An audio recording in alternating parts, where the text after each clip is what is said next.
Oh yes. Tunakutana tena katika channel yako pendwa, channel ya Mori TZ. Kama ni bado hujasubscribe, unaweza kusubscribe hapo chini ili upate habari mbalimbali za kimichezo hapa Tanzania. Kocha mkuu wa Simba, kocha Fadlu, ameweka wazi ile first 11 ambayo itaenda kumkabili Mwarabu, yani RS Berkane katika fainali ya kwanza ya kombe la shirikisho barani Afrika. Hii ni baada ya mazoezi ya mwisho. Kocha Fadlu Davis ameandaa mashine ambazo atazitumia kumgaragaza Mwarabu RS Berkane.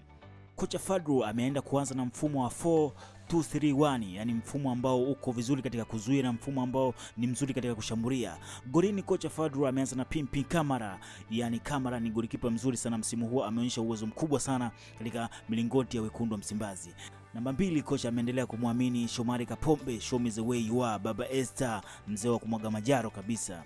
Kule namba 3 ameanza na Mohamed Hussein Shabalala, Zimbwe Junior, mzee wa makontrol kibao. Zimbwe Junior ni hatari sana, amecheza kwa misimu mingi sana kwa mafanikio makubwa sana. Zimbwe Junior ameendelea kuaminika katika ubavu wa kushoto. Mabeki wakati yupo Chemo Karabue na Abdurazak Hamza. Chemo Karabue ameonyesha uwezo mkubwa baada ya kupewa nafasi. Hii ni baada ya Chemaron Fondo kupata majeraha. Huyu Karabue amepata nafasi na ameonyesha uwezo mkubwa sana katika mashindano ya kimataifa na hata mashindano ya hapa Bongo. Karabue yuko na Abdurazak Hamza, ambaye Abdurazak Hamza ni Mtanzania ambaye ameonyesha uwezo mkubwa sana tangu alivyoingia katika kikosi cha wekundu wa Msimbazi. Huyu ni kijana mtulivu sana, anafanya maamuzi sahihi kabisa na wakati sahihi, ni hatari sana. Yani unavyokuja ndo anavyokuzuia. Hao ni mabeki wakati.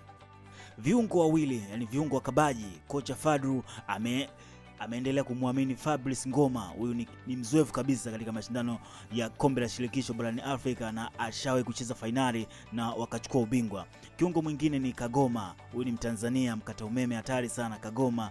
Hawa viungo wako vizuri sana katika upande wa kuzuia. Twende katika mfumo wa 4-2-3-1.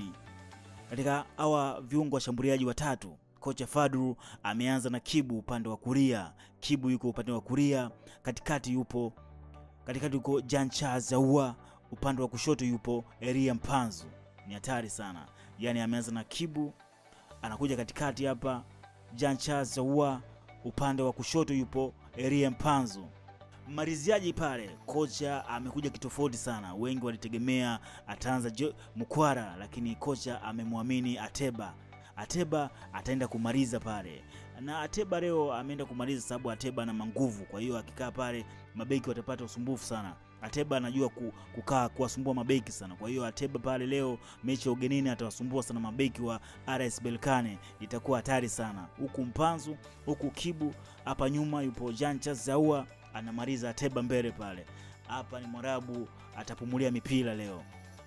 Kwa hiyo tusubiri hiyo mida ya saa 4 wana Msimbazi watakiwasha katika uwanja wa ugenini wa RS Berkane.